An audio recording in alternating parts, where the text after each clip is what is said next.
Internet, Acid Jane here, and welcome to a very special speed build. This one has been a long time coming, Internet. As you can see from the title of this video, today I am building Sunnyside Mansion, and as you can see from the thumbnail, this build is from The Handmaid's Tale. So if you want to download this build, it is available on the gallery, or at least it will be soon as they're done with the gallery maintenance that's going on. My origin ID is kaligulaYT, at least it is for now. I am going to change that to something Acid Jane-like sometime in the near future. So because this build was inspired by a TV series that I watched, and because part of the reason why I recreate builds from TV series is because I really want to talk about the TV series, I will eventually get into spoiler territory in this video. However, as I've done before, I'm going to save the spoiler section of this video for the latter half. And in the beginning of this video, just give a general overview of the plot of The Handmaid's Tale, just so you could have a little bit of background on the build itself. And as before, I will be sure to make it very, very clear when the spoiler section of the video begins so you could stop watching if you don't want to hear any spoilers. So before I say anything else about this build or about The Handmaid's Tale, I want to make it clear to all of you Handmaid's Tale fans out there, this is not the Waterford's house, this is Commander Lawrence's house, which only appears at the very end of Season 2. I really want to recreate the Waterford's house eventually, but right now we only have one kind of staircase in The Sims 4. We don't have spiral staircases, we don't have L-shaped or U-shaped staircases. The Sims team hinted a couple months ago that they were interested in adding in more staircase types to the game in a free update sometime soon. So instead of trying to build the Waterford's house now, I'm going to wait around a little bit longer to see if that actually happens, because I think that that would really help me make the build more authentic and more true to the original.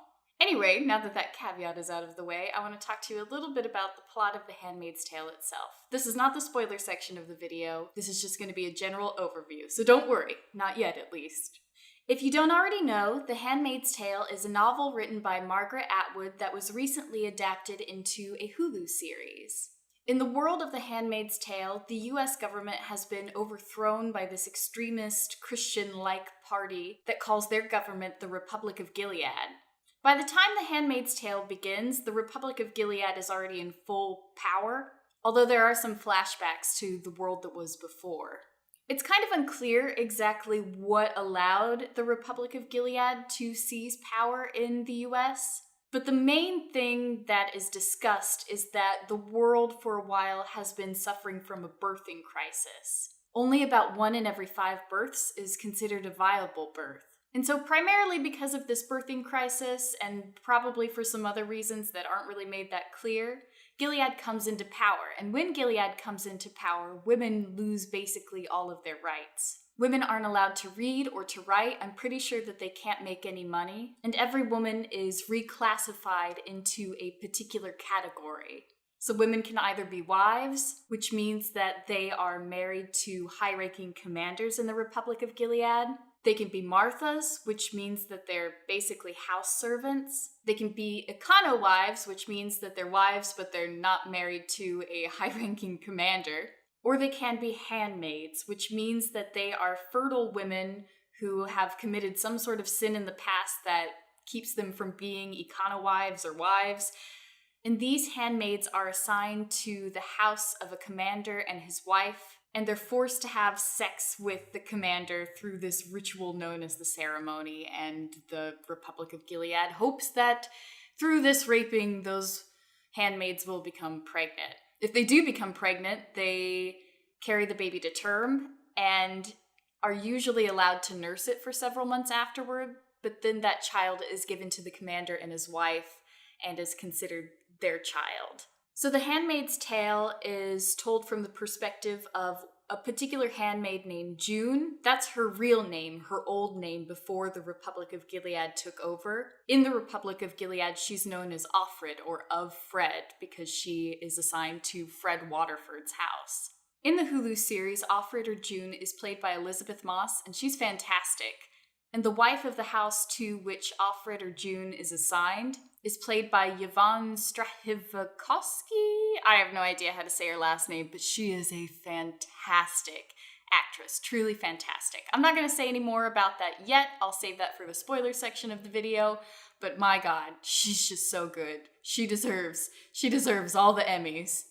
Oh, I just realized that I forgot another category of women that exist in the Republic of Gilead. There are these other women who are older women, but who aren't commanders' wives, but who have somehow, like, made their way up in the ranks of Gilead, and they're called aunts. And aunts are the people who are basically in charge of the handmaids. The reason why I thought of that now is because I thought of the actress Ann Dowd who plays Aunt Lydia.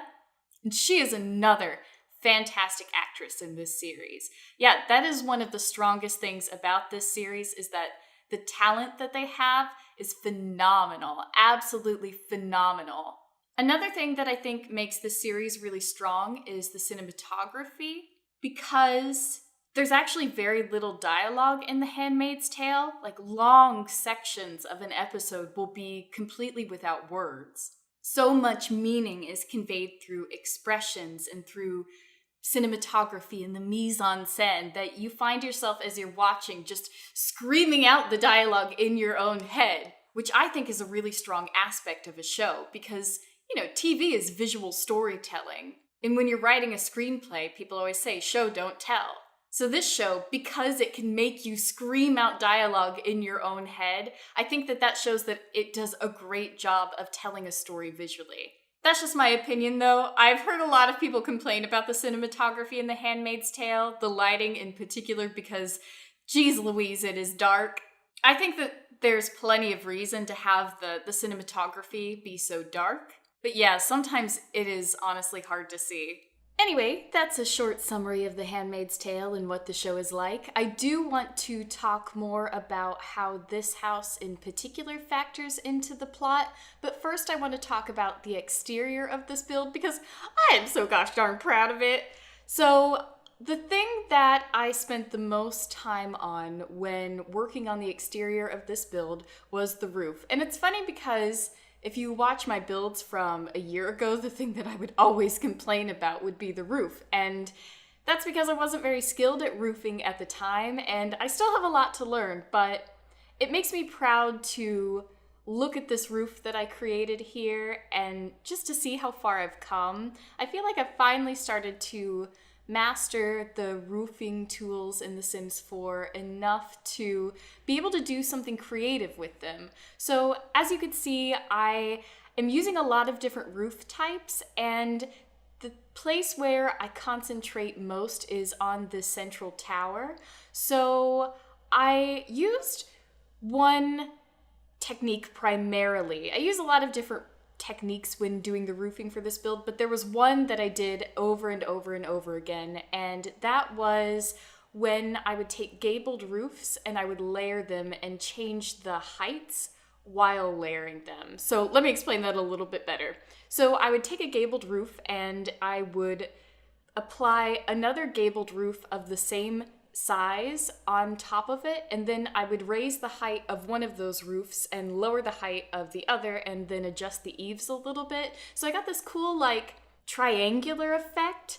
And the reason why I was trying to do that is because the house in the series has a lot of white pieces that look like, I don't know, they're partly trims, but they're also just these ornaments on the exterior of the house. And I was able to get some of that white, almost icing-like ornamentation on the exterior of the house by using friezes and by using some white fencing and some white columns. But on the original house, there's just a lot more decoration, and I found that I was able to mimic at least the idea of that decoration by using that technique along with some very thick roof trims over and over again on this build. So I'm really proud of how it came out. I'm super impressed with myself. I gotta be honest, I'm super impressed. Before, you saw me doing a lot of experimentation before I realized that that's what I needed to do. But yeah, I'm just really proud of how far I've come with roofing because, like I said, I feel like I'm at the point where I could actually be creative with it and do more than just like stick a roof on a house, which is basically what I was doing before. So you can see me working a little bit on the layout of the house, sort of. When I'm building houses, I really like to start with the facade and then worry about the rest of the house later, just because I think that it's really important to give a house that curb appeal, you know? And also because when I'm doing a recreation of a house, the part that is most important for me to get right is that exterior facade, because that's the thing that's most recognizable. So you see me starting to work on the layout here a little bit. In this speed build, I'm not actually going to show you me demarcating the rooms, because honestly, it just wasn't that interesting to watch, because I had created a floor plan for this house on paper beforehand. So basically when I did it in The Sims, I was just counting tiles and recreating what I had already come up with. There wasn't that much experimentation. Also, this video is already really long, so I had to make some cuts somewhere. So right now you actually see me replacing the windows that I originally had on the exterior with some custom content windows. So these windows are made by Peacemaker, and they are actually in exactly the same style as the windows that I was using originally. Those original windows were from the Vampire game pack, but Peacemaker actually made an add-on to those windows and doors that came with that game pack, because the original windows and doors didn't have much variation in terms of size. I think that there were maybe 3 windows total that came with that pack, and 2 doors. So Peacemaker expanded those windows and doors so that some of them are taller, some of them are shorter, some of them are double wide, some of them are single windows, and also a few of them will fit on either 1 square or on 2 squares. So replacing the original windows and using those custom content windows instead, I think it just made the exterior look so much better.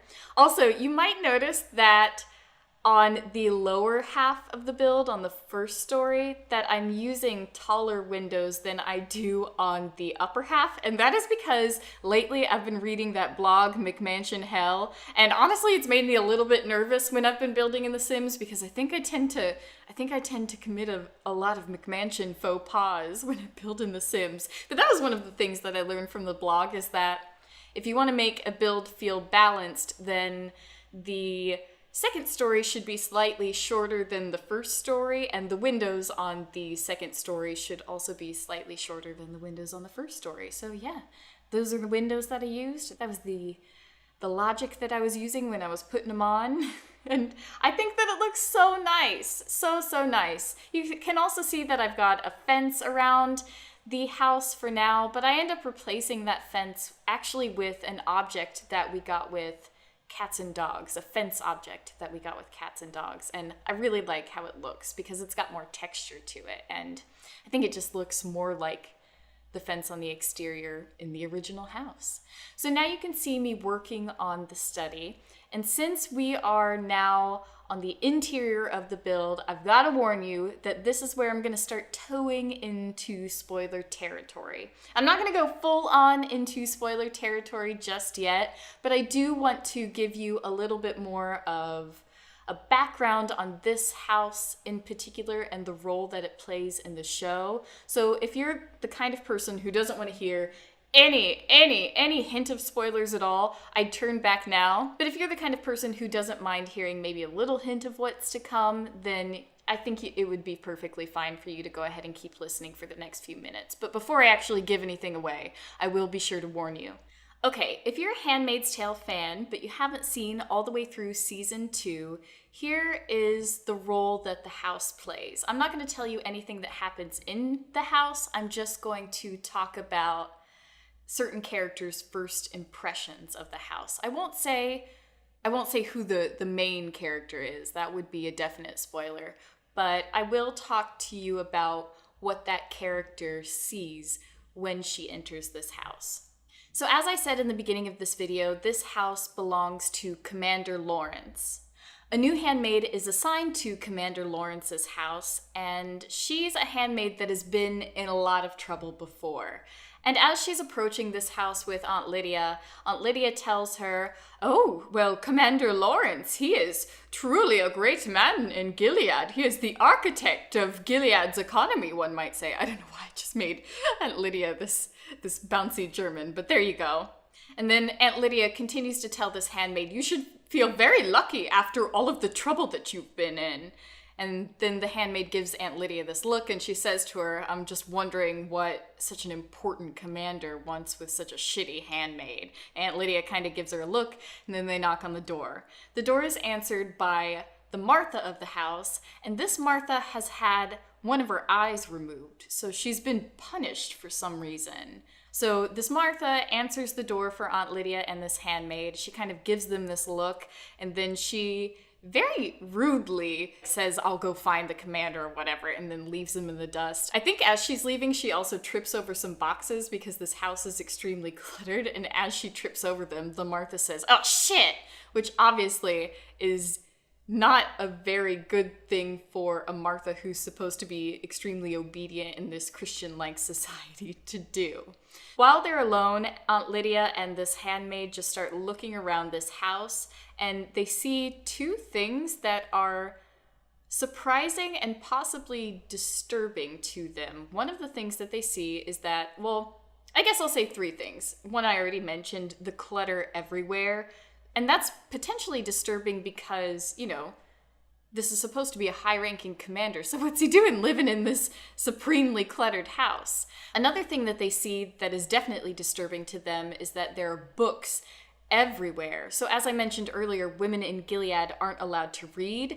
And also, I don't think that commanders do much reading either, because I'm sure that a lot of books have been banned in Gilead. And as they're looking around, Aunt Lydia and the handmaid see lots of different books, including a comic book called Mouse. If you don't know about Mouse, I'd definitely look it up. But it's a comic book that was written by a survivor of the Holocaust. But it's interesting to see inside a house in a society where books, or I'm sure many books have been banned, a comic book that is heavily critical of a totalitarian regime. Aunt Lydia actually doesn't see the comic book Mouse. It's the handmaid that sees it. She sees it after Aunt Lydia leaves. And seeing that comic book combined with the demeanor of the commander who runs this house, he's a creepy dude. He's played by the same actor that plays the creepy dad in Get Out. So yeah, when you consider his demeanor along with the fact that he's clearly been reading Mouse, you're not really sure, is he a Nazi sympathizer? I don't know, is he like actually somehow a good guy, a Nazi turned good guy? I don't know. So that's the second thing that Aunt Lydia and this handmaid see when they enter this house that is kind of disturbing and lets them know that something weird is going on. The third thing that they see in this house that sort of takes them aback is a ton of modern artwork, most of which depicts nude bodies, nude female bodies, which, you know, is kind of a faux pas in Gilead, where women are really supposed to be nothing but like reproductive organs and not sexual beings at all. So there's a little bit of a summary of the role that this house plays in the plot. Basically, everything that this handmaid and Aunt Lydia see inside this house it's something that is almost criminal in Gilead, and so it's very off-putting to them, and they're not really sure what to make of it. So yeah, when you're watching this episode and when the characters enter this house and you see all of the things that they see inside of it, it's very clear that the makers of The Handmaid's Tale want you to start drawing comparisons with Nazis. The use of the word architect brings up Albert Speer. The paintings around the house, particularly the famous paintings that are clearly priceless works of art, are obviously meant to make you think of that one Nazi whose name I can't think of right now. And the fact that the Martha of this house is missing an eye, and that the handmaid that was just assigned to this house is also known to be, I guess you would call, a broken handmaid because of all the trouble that she's been in, clearly is meant to make you think of Mengele, the Nazi who experimented on people in concentration camps. So while I'm on the subject of Nazis, and before I get into the true spoiler section of this video, I want to say something about talking about Nazis. So I'm pretty active on the r/Handmaid's Tale subreddit, and there was something that I noticed that kept coming up on that subreddit when we were talking about this episode and the one after it. And that was that there were some people who were insisting that it's wrong for us to try to explain the background of a character by drawing comparison to Nazis. And they were making this claim based on the idea that all Nazis are monsters and we should never try to understand Nazis or even try to apply logic to the things that they did and the decisions that they made because they were just subhuman. And I want to disagree with that because I think that, well, obviously, I think that what Nazis did was absolutely horrific and really unforgivable. But I disagree with the claim that Nazis weren't human beings, and I think that it's actually a mistake to just call them monsters and leave them at that and not try to understand what can make a human being act so far against human nature. That seems like a very dangerous thing to do, especially in light of what's going on in the US right now. So yeah, I think there's a difference between excusing Nazis for their actions and also just trying to understand how a person, a real person, got to the point of being a monster. I just want to say that because I don't want you to think that I'm trying to sympathize with Nazis or trying to understand them because they were interesting people.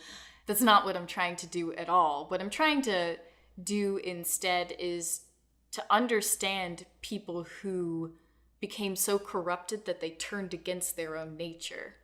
Anyway, that's all I'm going to say about that for now. So I'm not going to get into the true spoiler section of this video, the part of the video where I talk about my opinions of the show, what I liked and what I did like. I am going to get into that soon, but I will give you some warning before I do, of course. But before I actually get into that part of the video, I want to talk a little bit more about the interior. So as you can see, I'm working on the dining room right now, and the dining room was a little bit difficult for me to furnish because, well, one, it had so much clutter in it, and it's just hard to put so much clutter in a room. It's just very time consuming. I also, after I had furnished the study, was already starting to run out of furniture items to include because, I don't want to just keep using the same furniture items over and over and over again, but this is a pretty big house, and we only have a limited number of objects. So I was trying to balance reusing some of the same objects and also trying to combine different objects to make new objects, which is what I'm doing with this cabinet here. So I've got a dresser and also a wardrobe, and I was really trying to combine this dresser and this wardrobe because in a couple of different places in this house, there are furniture items that have a Japanese-inspired texture on the doors or on the front part of the furniture piece. On the furniture items that I'm thinking of in the original house, that texture is red, so that's why you see me trying to see if I can make a red swatch of that wardrobe and that dresser work together, but I didn't like the stark white that came with that red swatch, so that's why I ended up going with the black one. But I really like how the combination of that wardrobe and that dresser turned out. So you can see that I stacked 3 of those dressers on top of each other using the Move Objects cheat and by raising the objects up.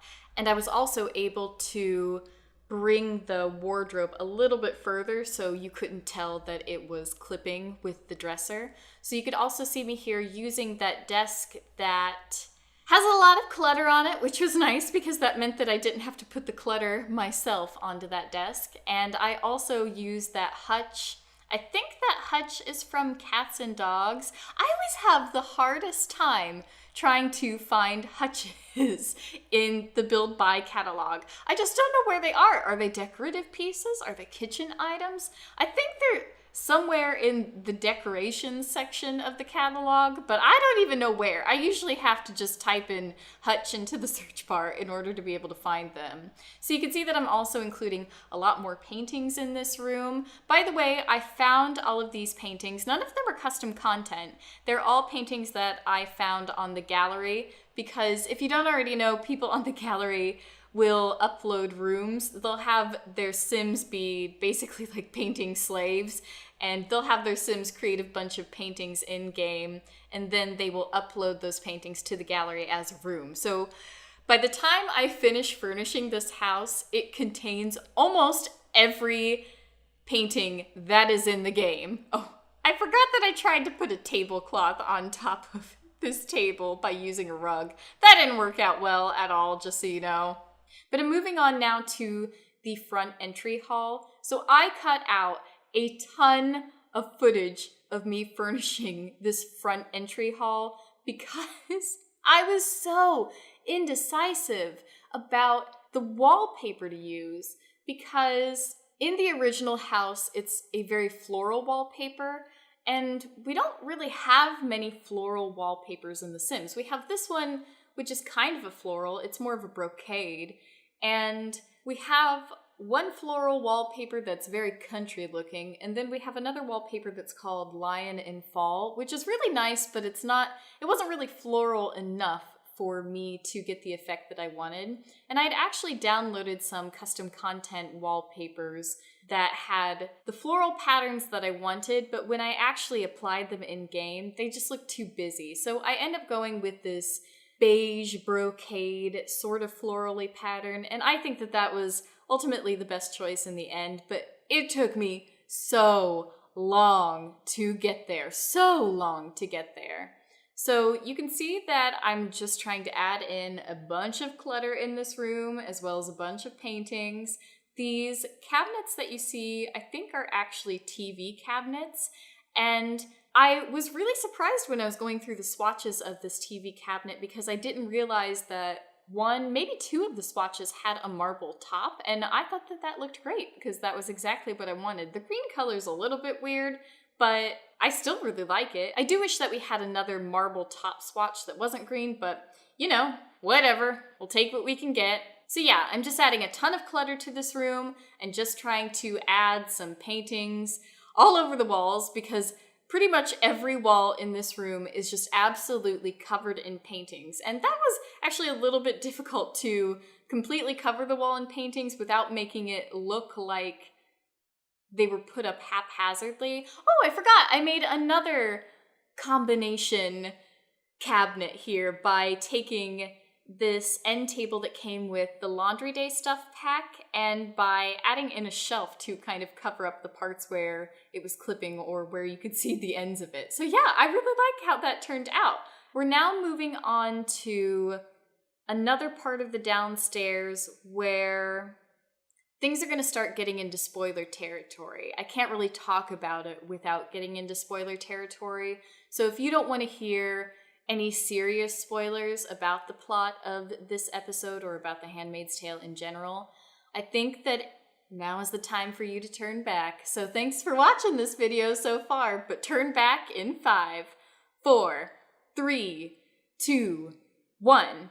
Okay, so as you can see, I am working on a part of the house that you don't actually see in The Handmaid's Tale. You do see this room with the bust a little bit, but I think you only see like the bust itself and like a shot of the camera with the bust in the foreground looking towards the entry of the door, I think, as Aunt Lydia leaves it. And so the layout of the rest of the house made it seem like this room existed, but it wasn't actually one that we saw in the series, so I had to figure out what I wanted to do with it. So if you've seen the show, you'll know that the wife of Commander Lawrence is a former art teacher, and she is a character who reminds you a lot of the wife of, what's his name? The man in Jane Eyre? I don't remember.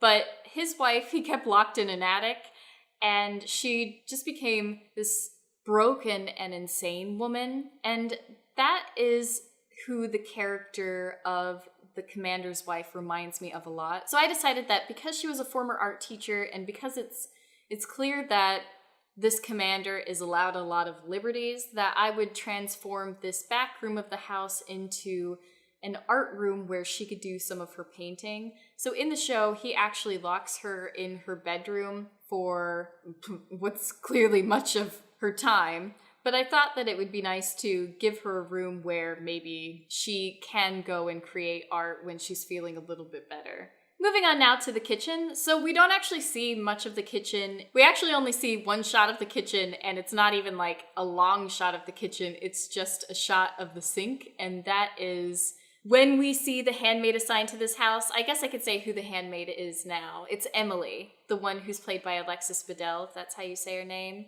Emily is the one who's assigned to this house, and right before she is supposed to meet the commander of the house for the ceremony for the first time, she all of a sudden like gets this idea in her head and runs into the kitchen and finds a knife in the sink. And she plans on stabbing him with that knife, but when she goes to meet him in his study, he's in there like playing Beatles records and stuff, and he doesn't notice her at first, and then when he finally sees her, he says to her, "What are you doing here?" And she's like, it's the night of the ceremony. And he says, I'm not gonna do that with you. No way. Go to your room. And so she never ends up stabbing him because he doesn't try to go through with the ceremony with her. So yeah, there wasn't really much of the kitchen to recreate because we only had one shot that took place in the kitchen. So I just kind of went with a kitchen that I thought would be in the style of this house. So yeah, this is the kitchen. It's a kitchen that's sort of in the style of the house when it might have been originally built. And yeah, there's not much else to say besides that. Moving on now to the upstairs, I am going to start talking about my opinions of the show in just a minute. But first, I am going to furnish Emily's room, which is actually the only room that we see upstairs. So I figured you wouldn't mind me just talking about my opinions of the show while I furnish the rest of the house, because the rest of the house isn't really a recreation. It's just me putting in furniture in order to fill up a house because I didn't want to upload a house where only some of the rooms are furnished to the gallery.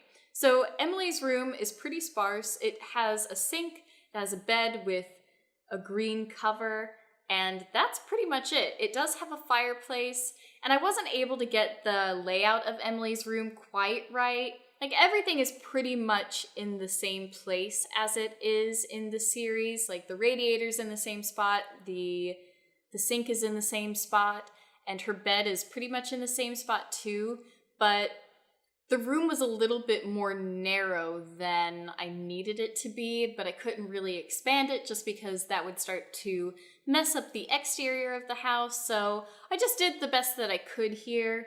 It's kind of a boring room because it's supposed to be pretty sparse, so there's not much else to say about it. So now that I've said pretty much everything that I could say about my efforts to recreate the house in the series, I want to talk more about what I think about the series itself and things that I like and did not like about it.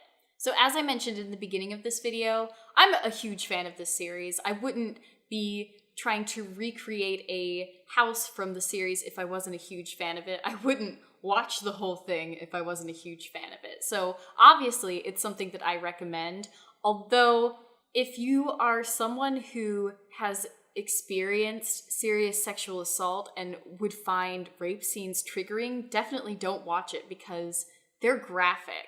It's truly horrifying to watch sometimes, truly horrifying. And not just from the men raping the women, but also sometimes the women help the men rape the handmaids. Like, for instance, Serena Joy in one of the last episodes in season 2 helps her husband rape June. And that's one of the most disturbing scenes in the whole series. It's just, it's hard to think about. But as I said in the beginning of this video, one of the things that I like best about this series is the talent. The talent is amazing. So Elizabeth Moss is fantastic.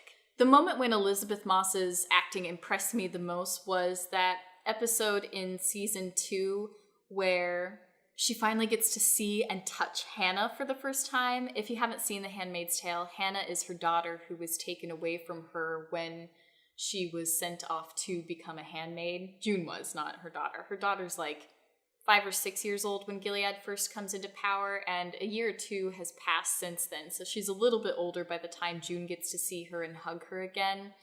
It's just heartbreaking, and also just a real showcase of Elizabeth Moss's talent.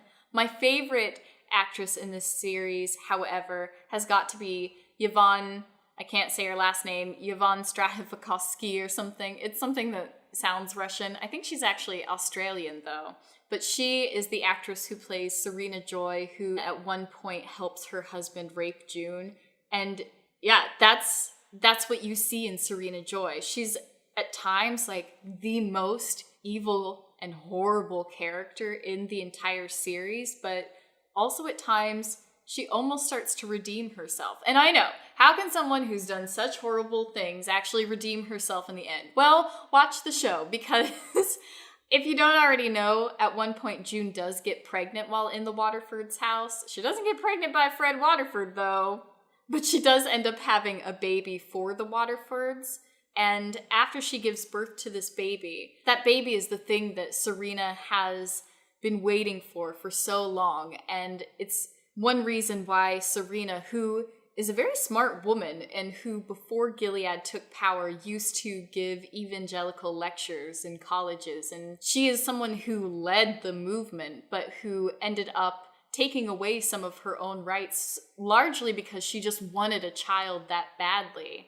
But some things happen towards the end of season 2 where after Serena has her baby, who is a girl, the baby is a girl that she names Nicole, but after Serena has her baby, a few things happen that make Serena realize, finally, even though it apparently wasn't obvious to her before, that girls in Gilead aren't safe. They will never be safe, ever. And at the end of season 2, June gets the opportunity to escape from Gilead. June is trying to escape, and she's trying to escape with her baby, but as she is trying to leave the Waterfords' house, Serena catches her outside, and she says, "Where are you going? Don't take my baby, don't take my baby." And June is able to convince Serena by saying, "She's not safe here. You know that. I can get her out. I can get her out."